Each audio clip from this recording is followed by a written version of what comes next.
Hallelujah. Hallelujah. I wish a happy Easter to everybody. Therefore is Pasaka nziza Happy kuri Easter mwese. to everybody. Pasaka nziza kuri mwese. Amen. Yesu amaze kuzuka after- abonekeye abigishwa be. When Christ came to his followers after his resurrection, Ababonekeye bikingiranye mu nzu when he saw them when they were in a room, kuko batinyaga abayahudi, because they feared the Jews, yarababwiye ati amahoro abane namwe. he said to them, "May peace be upon you." Amahoro abane namwe. That may peace be upon you. Ndagira ngo mbibabwire mu rurimi yavuze I'm gonna rwabo. say in their language in Yarababwiye ngo Hebrews. shalom reka ariko genda babwira ngo tuvuge ngo shalom. Amen. Shalom. Peace be upon you. Amahoro abane namwe. Peace be upon you. Ayo ni amahoro yatuzaniye There's a peace that brought us aje mu isi. coming down to earth. Ijambo ry'Imana rivuga And the ko word of God says yari asanzwe ari mu ijuru that he was earned in heaven afite icyubahiro. with honor and power. Icyubahiro yahoranye The honor and power he had, nyamara ntiyagifata nk'icyo kugundirwa. but he did not hold it to himself. Aramanuka yicisha bugufi. Rather, he came down and humbled himself. Ndetse Bibiliya iratubwira And the ngo Bible says that ntiyatinya no gupfa. he feared not death. Urupfu rwo ku musaraba Imana ishimwe The death of cyane. the cross, glory be to God, amen. Icyo nicyo cyari igitutsi mu b'igihe cye. And that was the punishment during his time. Uwabaga wese yishwe bamumanitse ku That musaraba, at that time you would be killed to icyo crucifixion. gihe yitwaga ikivume. Basically, at that time they call you are cursed. Yahindutse ikivume ku So bwacu. he became a curse because of us. Imana ishimwe cyane. Glory be to God, amen. Noneho And then ndagira ngo twibaze, yarapfuye question arazuka. is, he died and was resurrected. Ni iyihe nyungu tubifitemwo? The question is, what benefit do we get from it? Umutwe twibazaho ni So the theme today is inyungu dufite mu rupfu no kuzuka kwa Yesu. the gain we have from the death and resurrection of Jesus Christ. That is our Twebwe theme. nk'abakristo, So we as Christians, urupfu no kuzuka kwa Yesu byaduhaye iyihe the nyungu? death and resurrection, what gain do we get from it? Birya muri Amerika bavuga mu Cyongereza benefit. We need to say benefits. Benefit zacu twabonye kubw'urupfu no kuzuka What kwa benefits Yesu. again do we get from his death and resurrection? Ndagira ngo dusome So that's I want us to read the word of muri God Yesaya in the book of Isaiah, igice cya 53. Isaiah 53. Yesaya igice cya 53. Once again, the book of Isaiah Duhere ku 53, murongo wa 4 tugeze wa 6. verse 4 to 6. Turasimbuka tugiye ku murongo wa 11. And then jump to verse 11. Ndasaba umuntu usoma neza Ikirundi hadusomere. Now I'm going to read in Kirundi, Nanjye ndaza gusoma mu Kinyarwanda and then nyuma. I'm going to read on this after. Nundi aradusomera And then mu we're going to read in Cyongereza. English too. Once again, Isaiah Ariko 3. ab'icyongereza baratubabarira rimwe imirongo imwe ntiturajya tuyibaha. Bagerageze bakurikire neza muri Bibiliya mu mirongo ya Bibiliya uko bayibabwira. Amen. Turasoma mu izina rya Yesu Kristo. Yesaya 54 ku murongo 53 ku murongo wa 4. Nukuri ni zacu ntimba yishizeko. Ni yacu mibabaro yikoreye. Ariko tweho twamwiyumviriye nk'uwakubiswe. Nk'uwacumiswe n'Imana. Akicurikirizwa n'akabonge. Yamara yacumitiwe ibyacu bicumuro, yajanjaguriwe ibyacu bigabitanyo. Igihano kituronkesha amahoro cabaye kuri we, kandi imishishagu yiwe niyo idukiza. Ku murongo wa 11 no wa 6, twese twazimiye nk'intama, twese twagiye isabagire, umuntu wese mu nzira yiwe, uhoraho amuremeka ukugabitanya kwacu twese. 11 haravuga ngo abonye ibiva abonye ibiva mubise by'ubugingo bwiwe bizomuhaza. Umushumba wanje agororoka azotuma benshi baheshwa ubugingo no kumenya, kandi azokwishira ko ukugabitanya kwabo. Amen. Amen. mu Kinyarwanda aravuga ngo ni ukuri intimba zacu nizo yishyizeho, imibabaro yacu niyo yikoreye, ariko twebweho twamutekereje nk'uwakubiswe n'Imana, agacumitwa nayo, agahetamishwa n'imibabaro. Nyamara ibicumuro byacu nibyo yacumitiwe, yashenjaguriwe gukiranirwa kwacu. Igihano kiduhesha amahoro cyari kuri we, kandi imibyimba ye niyo adukirisha. Twese twayobye nk'intama zizimiye, twese twabaye intatane, Uwiteka amushyiraho gukiranirwa kwacu twese. Ku murongo wa 11 hakavuga ngo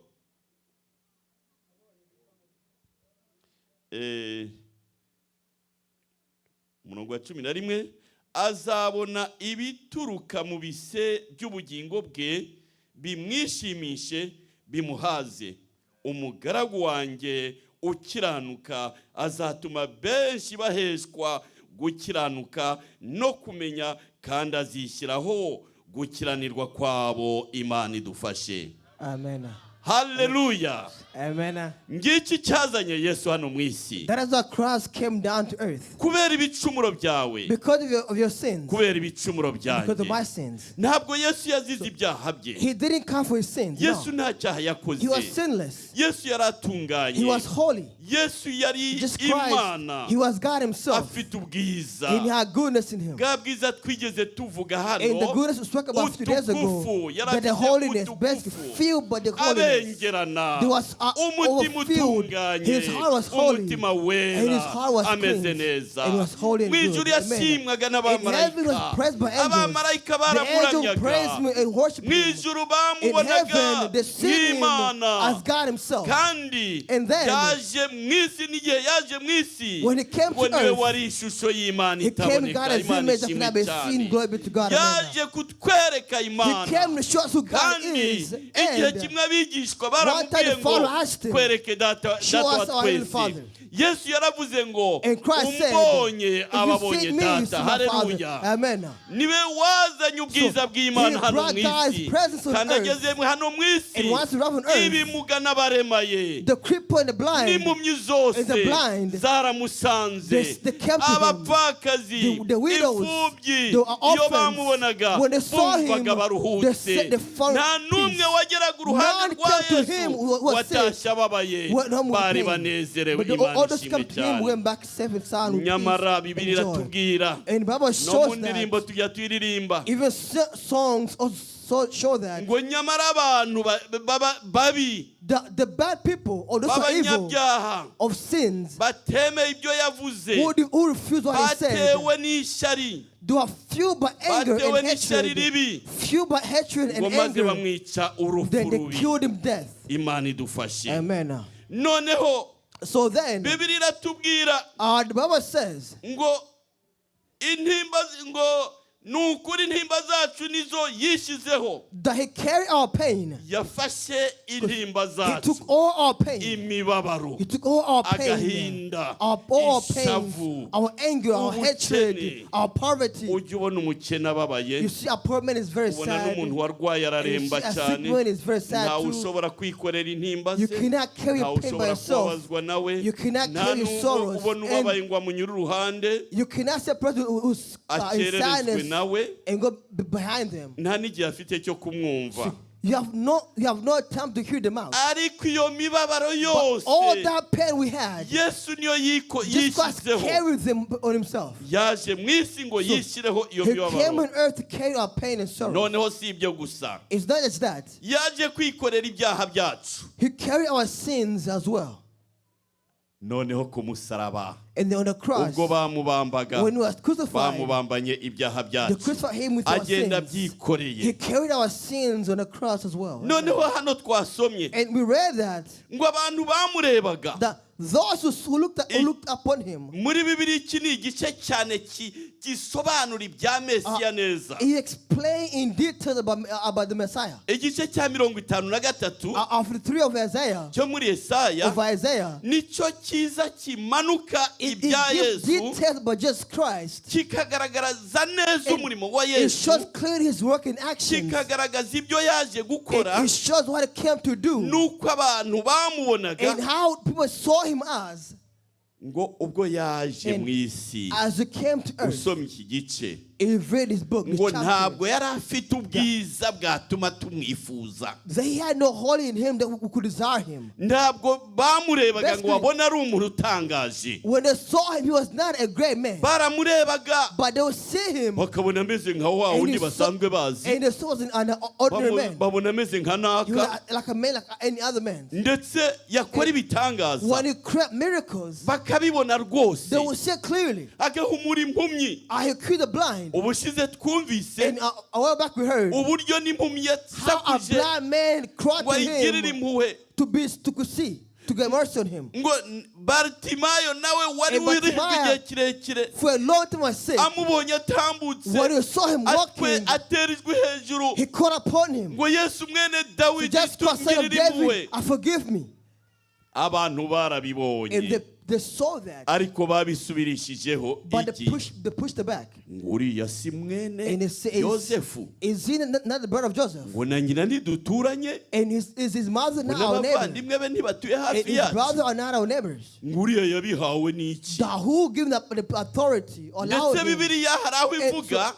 The Bible shows that. Ngo benshi bagatangira kwibaza bikababera ikigusha. That men will fall because of that. They will be confused. Ntibamenye ko Imana iri hagati yabo. Do not understand that God was among them. Amen. Ngo ntiyari afite ubwiza bwatuma tumwifuza. He did not have goodness upon him who could desire him. Nyamara kandi ikindi. And another thing. Ngo ingunzu zabonye aho ziba. That ingunzu leronare sinzi. Or jackals.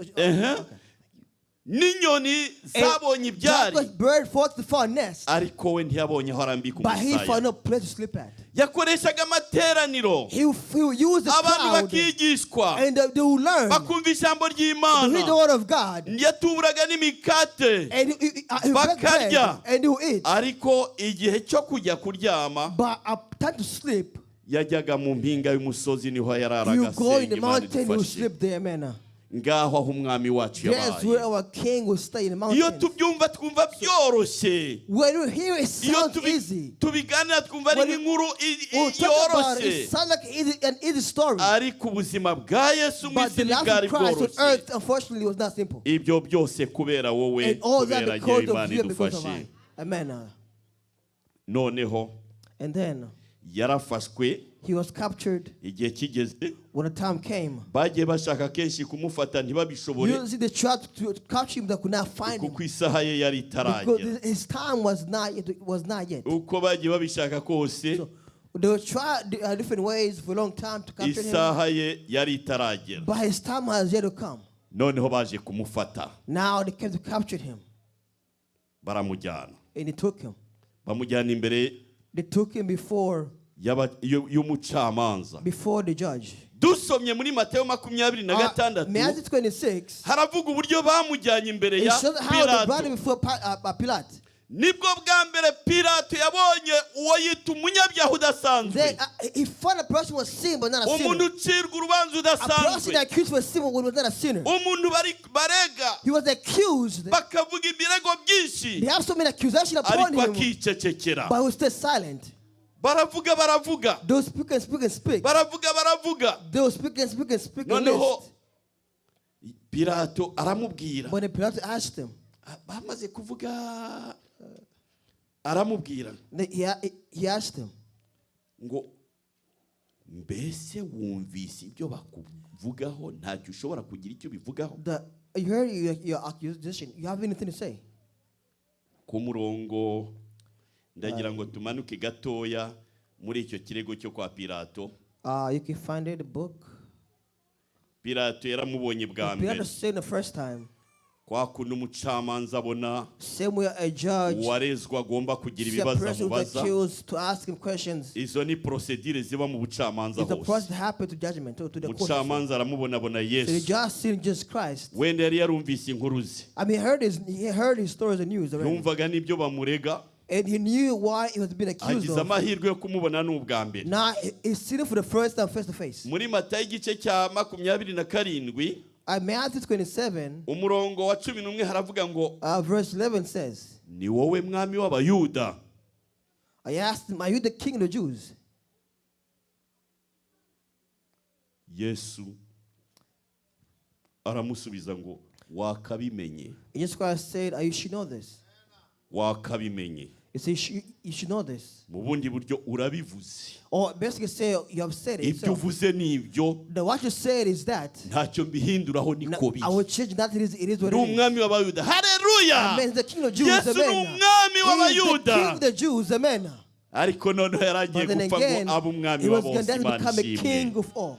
Amen. And glory be to God. Noneho And then ku murongo hepfo umurongo wa 12 if you look at verse 12, abatambyi barahaguruka noneho bagiye bo gutanga ikirego. then they came to accuse him. Ibyo birasanzwe muri procedure In the z'ubucamanza. process of judgments, you got baramuvuga accuse him in the list of what he's guilty maze of. ku murongo wa 12 barangije And verse 12, after that, ku murongo wa accused him in the list. 13 13, Pilato aramubaza ati Pilate asked him, ntiwumvise ko bagushinje you byinshi? see, they have accused of many things.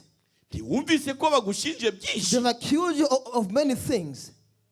Imana idufashe. May God help us out, amen. Ku murongo wa 14 In verse 14, ubudasanzwe bwa Yesu. amen, verse 14, Yesu ntabwo ari umuntu waregwaga Jesus Christ was not usanzwe. pressed to be accused normally. Ikiremwa cyicaye ku ntebe When a creature sitting in y'ubucamanza the judgment, in the seat of kiri judgment, gucira uwakiremye it's accusing of ntanafite the creator n'isoni. with no shame or Yesu fear. ni Because umwami, Christ is the Yesu king. ni That is Imana God yaremye himself ngo mu as the bibaho creator. byose ngo All nta na kimwe creation kitaremwe nawe. that nothing Imana was created idufashe. without him in his presence. Amen. Noneho icyaremwe ryo Then cyicaye the ku creator ntebe himself sitting in the y'urubanza throne of kingdom kigiye gucira going to accuse uwakiremye the one who urubanza. created.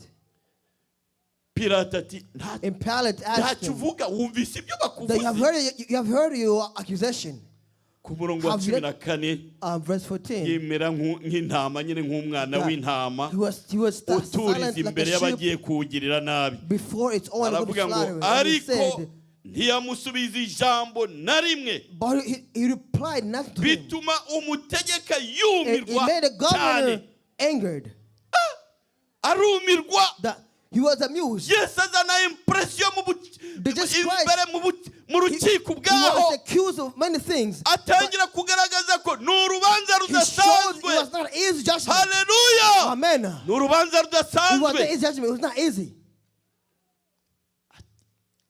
Uyu muregwa ntasanzwe. This person who's been accused is not Mu simple. manza zisanzwe Many other judgments, umuntu yagomba guhaguruka usually you akamenagura stand ibigambo and byinshi speak many words. avuga uburyo bamurenganya How they are, avuga ububi bw'abo bantu. say how they accuse of nothing. Ariko Say Bibiliya how he is iratubwira ngo not guilty, but the Bible says Yesu that Jesus Christ aricecekera. stayed silent. Ntiyamusubiza. He did not reply back. He was Noneho silent. mbabwira ikidasanzwe. See, the thing that's not simple is Ikidasanzwe uwo mucamanza yari yamenye the governor had known this. ngo ubwo yari yicaye ku ntebe y'imanza. The way he was sitting on a seat as a judge, Ni umurongo wa 19. It was 19 Umugore we Matthew. amutumaho ati ntimugire icyo mutwara uwo mukiranutsi kuko naraye ndose byinshi kuri we byambabaje. Haleluya. amen. Umugore yari yeretswe The n'Imana. wife received God's Yari vision. yabonye ibanga She saw ry'Imana. God is Yeretswe secret. ibya She Yesu. saw a vision of Ahita Christ. atuma ibanga ku Instead of mucamanza umugabo we. judge, his Aramubwira husband, turamenye and God ntugire know icyo this. utwara uwo do not mukiranutsi. punish the innocent man. Neretswe ibye. I saw a vision of him. byambabaje And it cyane. was sad for me. Haleluya. Amen. Yesu ni umwami. Jesus Christ is the Haleluya king. ni umwami Hallelujah. wacu. He's our Haleluya. king. Amen. He's Noneho our king. Pilato And the Pilate, aragerageza kugenekereza. tried his best. Aragerageza. He tried his best. Ahandi twavuye haruguru. Here above we saw. And then ku murongo wa 22 verse 22. Yagerageje kumubaza agira atagira He tried to ask many questions. Ariko mu iherezo But at the end of it, agera haravuga ati yewe. I say, you know what? Nk'umucamanza nagerageje. As a judge, I try my best. Nashatse icyaha kuri umuntu. I tried to look for a sin against this man. This man is not guilty. He's not guilty. Na Pilato yageze ku mwanzuro. He got to decision Yesu that this man is holy and is not guilty. Amen. Noneho. And then haraza ati. And then he came back. Hari abanyabyaha babiri. He said there are two sinners. Yesu na Baraba. They just crossed in Baraba. Yesu witwa Kristo. Jesus was not just Baraba. And these two individuals. Abantu bose bati. Baraba. Said the Baraba. Noneho ku murongo wa 2 ngo Yesu witwa Kristo ndamugira nte. He said, just because what can I do? What can I do against him? What can I do against Jesus Christ? What can I do against him? This happened to all of us. You see a person who is saved already. But when the cross comes, he fought against sin. Before temptation and trials, before the season of salvation and being destroyed. Yes, what can I do? And just Christ, what can I do upon you? What can I do against him? What can I do against Christ? Yes, Christ, I cannot accuse him now. What can I do? Pilato nawe ngo Yesu witwa Kristo ndamugira nte. Just what can I do against him? But uribaza aho umucamanza wagombaga gufata umwanzuro ageze habaza abantu bose bategereje ko ari uca urubanza akabaha umwanzuro w'urubanza n'utangiye kubaza ati mw'abantu mwe uyu muregwa ndamugira gute. Abantu bose baterijwe hejuru n'abambwe. They say maybe crucified. Ariko Pilato ati kuki? But Pilate said, why? What sin did he commit? Hepfo. Below. Ku murongo wa 24. Verse 24 of Matthew 27. Ngo bituma Pilato. It made Pilate. He took water. Arakaraba. And washed his hands. Aravuga ngo jewe uyu mukiranutsi nta cyaha mubonyeho. This man is not guilty of any sin. Ngo jeweho nta cyaha. I found no sin. Kugamaraso y'uyu mukiranutsi birabe ibyanyu. He said that his blood would not be against me because this man is innocent and is without sins. Bariya baturage bagiye kwinjizamwo abana babo bataraho badafitanye isano n'icyo cyaha. They are bringing the kids in this sin to this punishment. Ngo abaturage baravuga ngo abantu bose baramusubiza bati amaraso ye natubeho no ku bana bacu. And they say the man's blood be upon us in our children. It's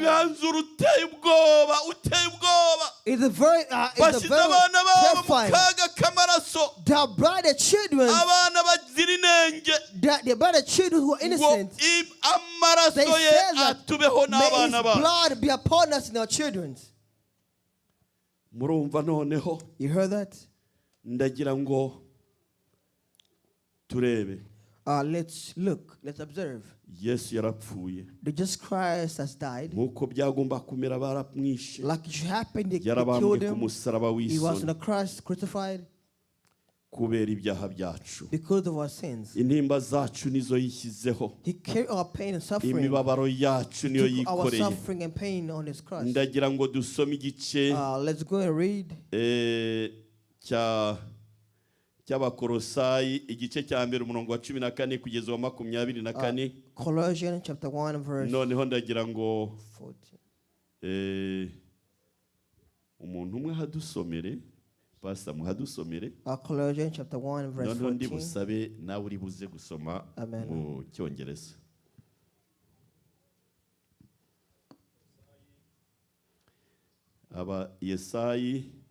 no Kolosayi ndagira ngo mudukubitiraho akaririmbo gatoya, umuntu waduterera akaririmbo gato cyane.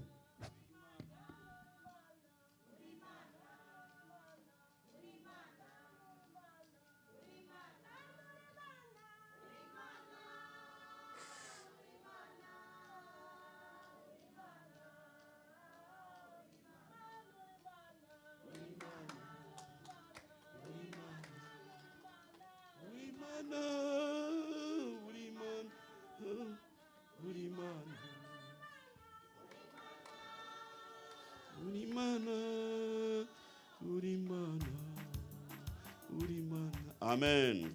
Amen. Reka umukozi w'Imana dusomera Abakolosayi igice cya mbere. Colossians chapter 1 murongo wa 14 verse 14 bageze wa 22. and 22.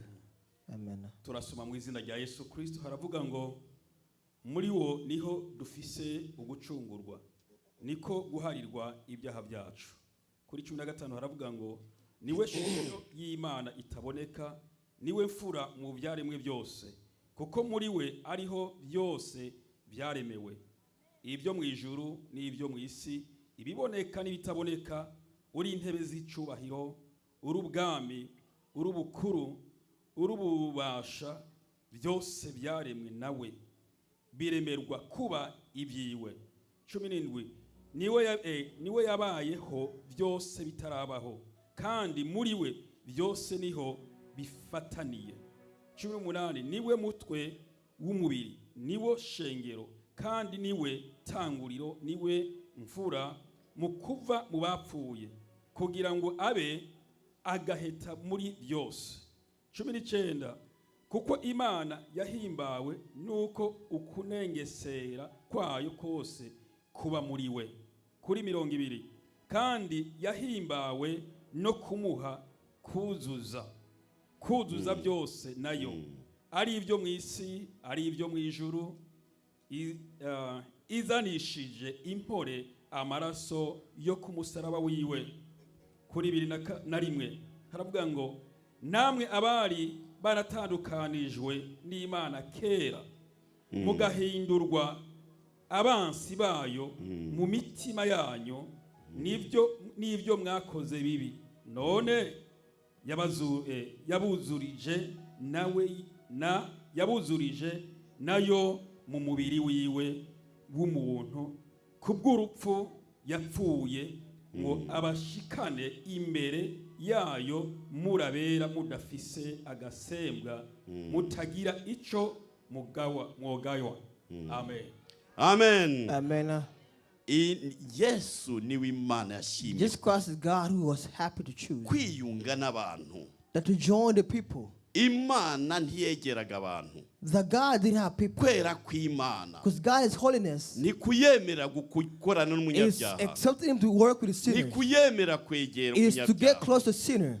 Ariko But byabaye ngombwa ko it was a ireba must for God to look uba hagati y'abantu to see nayo, what to be among his people. kandi nawe ni umuntu, And he to be a person as well, ni mwene data, to be our brothers, ni imfura muri bene to be se. a firstborn among Bene us. se ni ukuvuga abantu. Basically among people. Uwo niwe Imana he yashimye ko aba hagati He ye is what God yayo was wanted n'abantu. to come down and build the Uwo people. noneho So then atwunga he n'Imana, is God himself. aduhuza n'Imana. He connected Urupfu rwe rwatwunze to his n'Imana, death for connection with noneho God. twegera Imana. And then we got closer to God. Nicyo gituma ari hano mu That is why isi he's on earth. yashoboye kwigisha He abigishwa, taught the disciples ababwira ngo and told them nimusenga that if you pray, mujye muvuga ngo the prayer and say, data wa twese uri mu our Father ijuru, who's in heaven, izina ryawe may ryubahwe. your name Haleluya. be honored. Amen. Noneho twita Imana And call data, God our Father. ikintu kitabonekaga mu isezerano The one rya we never kera. find in the Old Testament. Ntibigeze batinyuka kwita They Imana never say data God our Father, ngo bayisenge bavuga ngo but to pray data, say God our Father. No. ahubwo bahuzwaga nayo n'amaraso, Only through blood for connection. amaraso The y'intama. blood of the sheep. Intama zicwaga The buri sheep got munsi killed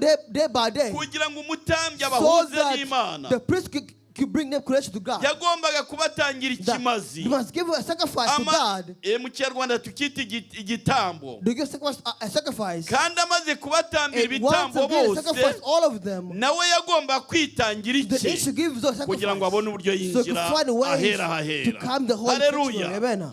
Ariko Yesu we yitanze amaraso ye. Amaraso niyo yatanze. Yemeye kudupfira. Apfa mu mwanya wacu. Yikoreye ibyaha byacu. Ibyaha byacu bimutsikamiye. Ahetamishwa n'ibyaha byacu kugira ngo atwunge n'Imana. Kandi kuva ubwo ngubwo Imana ni data wa twese. Haleluya. Imana ni data wa twese. Noneho kandi na Yesu n'umuraganwa natwe. Imana ishimwe cyane. Imana imuduhana byose kandi izaduha n'ubugingo buhoraho kubera amaraso ya Yesu umwami wacu. Imana ishimwe cyane. Noneho urupfu rwe rwatwunze n'Imana. Iyo ni benefit ikomeye ya mbere.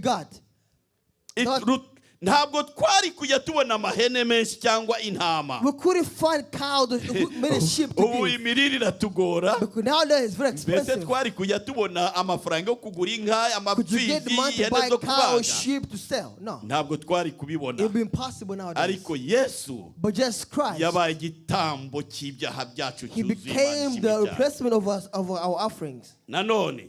And even now, yaduhesheje gucungurwa kwiteka. That he gave us to be saved at all times. Yaraducunguye. He saved us. Kandi kuva ubwo ngubwo, and from then on, kwinjizwa mu maraso ye, we come through his blood. Tugirana ubumwe nawe. We find holy amaraso ye. Imana ishimwe cyane.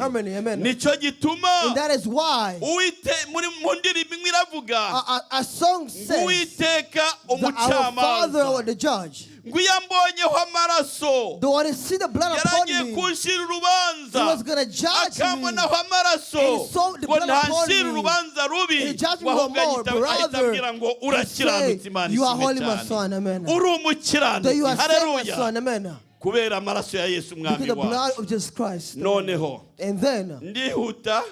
Quickly. Ikindi. Our second benefit. Our second gain. Tubona yuko we saw that amaraso ye araririmbwa no mu ijuru. His blood is sang in heaven too. Abamarayika bararirimba. The angels sang as well. N'ibizima bine. The four living beings. Abo mu Kirundi twita ibinyabugingo. The four beings. Baririmba amaraso ya Yesu. They sings blood. No kunesha kwa Yesu. Hallelujah. Amen. Hallelujah. Hallelujah. Amen. Baririmba kunesha kwa Yesu. They sing the victory of Christ. Amen. Mu byahishuwe. Ndasaba pasiteri hadusomere ibyahishuwe igice cya 5:8 twumve ingufu z'amaraso ya Yesu. Ubwo Yohana yarabonye umuntu agiye kumbura igitabo, mu ijuru hose bagitinye, no mu isi bari bagitinye, nawe wari wagitinyutse. Noneho ibyahishuwe igice cya 5 igice cya 5 Revelation 5 Ufunuo mu Giswahili. Revelation 5 we read from 5th verse. Turasoma bavuze mu gitabo cy'ibyahishuro Yohana igice cya 5. Mwari mwavuze ku murongo w'8. Oya, cya 5 uhereye ku murongo w'8 ukagenda ukageza mugeze ku murongo wa 13. Ubanza ntongera kubaha imirongo, ndagabanya kuko ngiye kugera ku iherezo. Nasomye myinshi. Turasoma mu izina rya Yesu Kristo ibyahishuro Yohana igice cya 5 ku murongo w'8 abariho duhera. Amaze kwabira icyo gitabo by'abinyabugingo bine n'aba bakuru 24 baca bikubita imbere y'uwo mwagazi bafise inanga bose n'inzabya z'izahabu zuzuye imibavu niyo gusenga kw'abera. Baririmba indirimbo sha bati birakubereye kwabira igitabo no kumena ibikimatanije kuko wishwe ugacungurira Imana abo mu miryango yose no mu ndimi zose no mu moko yose no mu mahanga yose ubacunguje amaraso yawe. Ku murongo w'10 haravuga ngo ukabahindura ubwami bw'Imana yacu no kuba abaherezi bayo kandi bazoba abami bo mw'isi. Mukirero ngo bazima mw'isi. Haleluya, komeza. Ndaraba numva ijwi ry'abamarayika benshi bakikije ya ntebe na bya binyabugingo n'aba bakuru igitigiri cyabo cyaramasinzi n'amasinzi n'ibihumbi 12 bavuga n'ijwi rirenga bati umwagazi yishwe abereye guhabwa ububasha n'ubutunzi n'ubwenge n'ubushobozi n'icubahiro no guhimbazwa n'umugisha. Amen.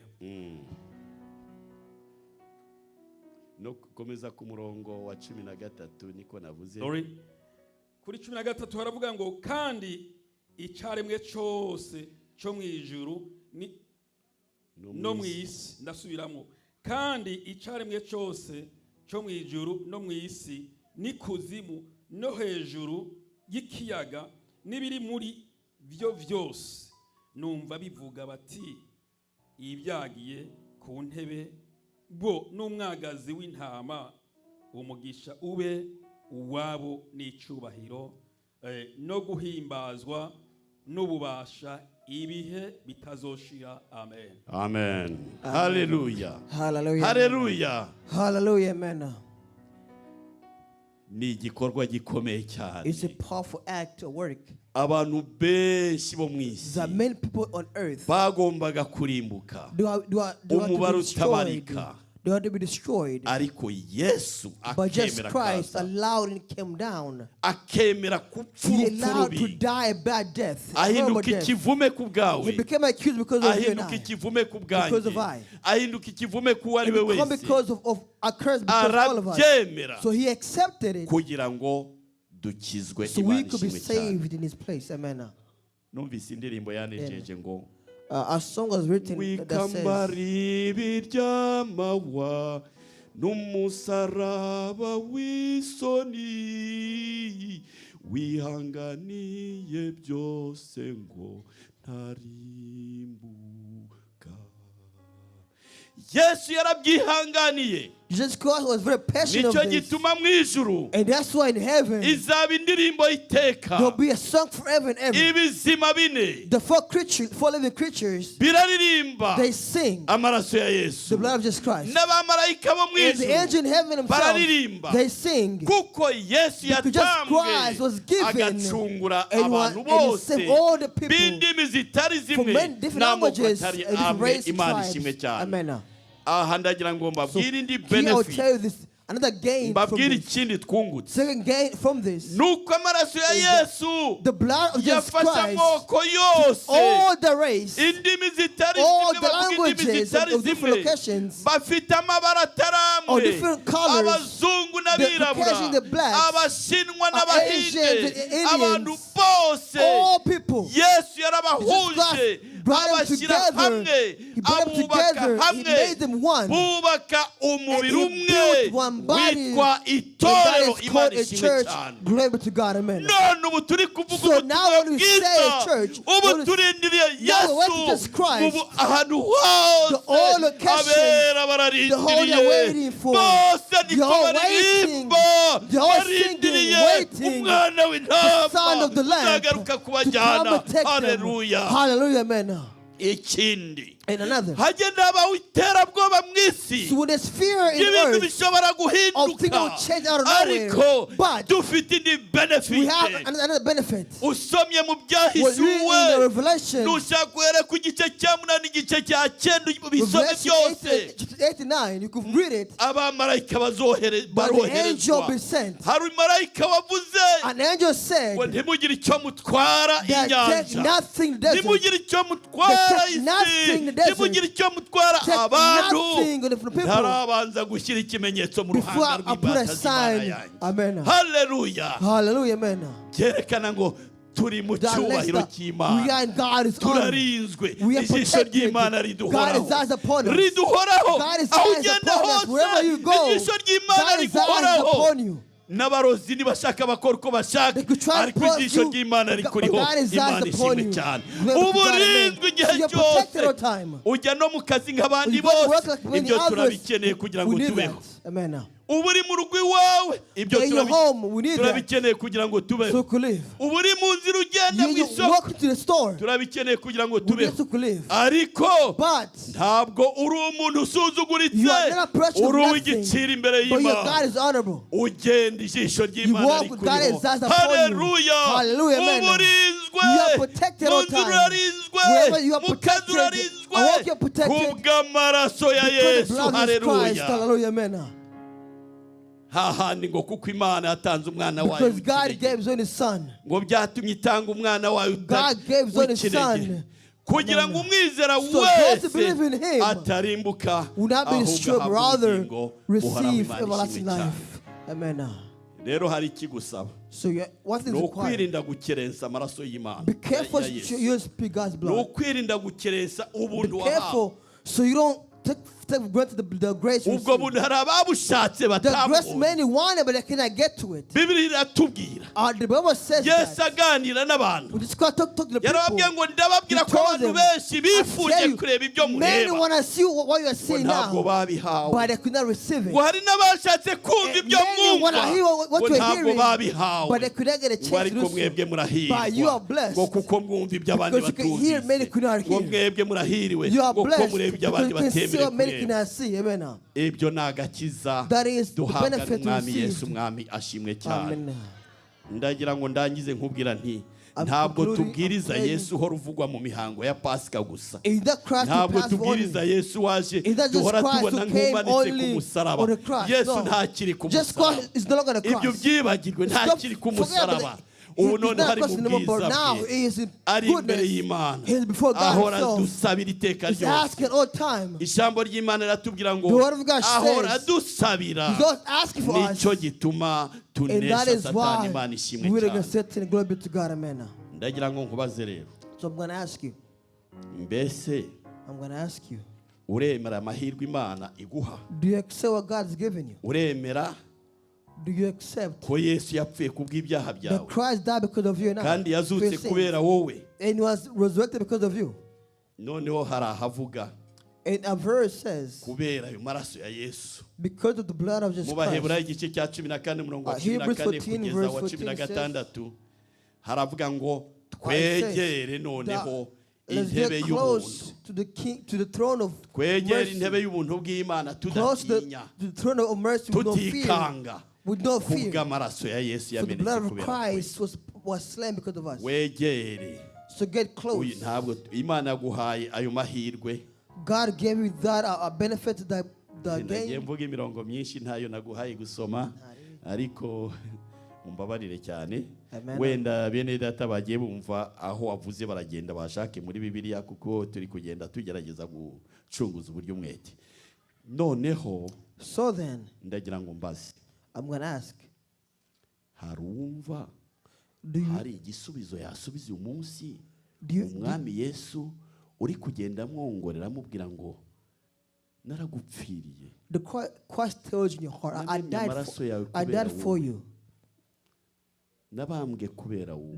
I was crucified because of you. Mbese uriteguye kunyakira mvukire Are you accept me to be resurrected in your heart?